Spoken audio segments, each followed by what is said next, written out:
Wait তুমি 50, ঠিক আছে, কমাও, একটু কমাও, একটা কমাও। না, প্রথম সেট এটা এটা এটা এটা কমাও, এক সেট কমাও। হোয়াইট গ্রিপ লেট পুল ডাউনের গ্রিপটা কিভাবে ধরবো সেটা আজকে দেখাবো। সেটা হচ্ছে হোয়াইট গ্রিপ লেট পুল ডাউনের গ্রিপটা অনেক ইম্পর্টেন্ট। সেটা হচ্ছে দেখেন, সবার কাছে এই বার থাকতে পারে, অন্য বারও থাকতে পারে। আমরা একটু ওয়াইডে ধরবো, হালকা একটু থাকবে, এবং গ্রিপটা ধরার সময় এক একজনের মুভমেন্ট এক এক রকম থাকে, হাত ধরাটা। সো যখন বসবো এখানে খুব ইম্পর্টেন্ট একটা বিষয় যে বডি স্ট্রেট থাকবে।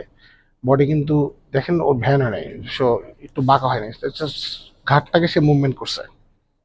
এবং খুবই ইম্পর্টেন্ট বিষয়, যখন নামাচ্ছে এই এই হাতের হাতের যে এলবোটা এলবোটা কিন্তু সামনের দিকে মুভমেন্ট হচ্ছে, সামনের দিকে পুশ হচ্ছে এমন ভাবে যে হাত দিয়ে সে ব্যাককে কিক করতেছে।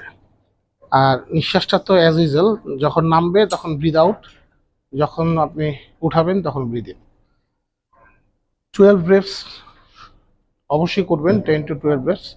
এটা আপনার lower legs, traps, four arms, bicep সব অ্যাক্টিভেশন করবে।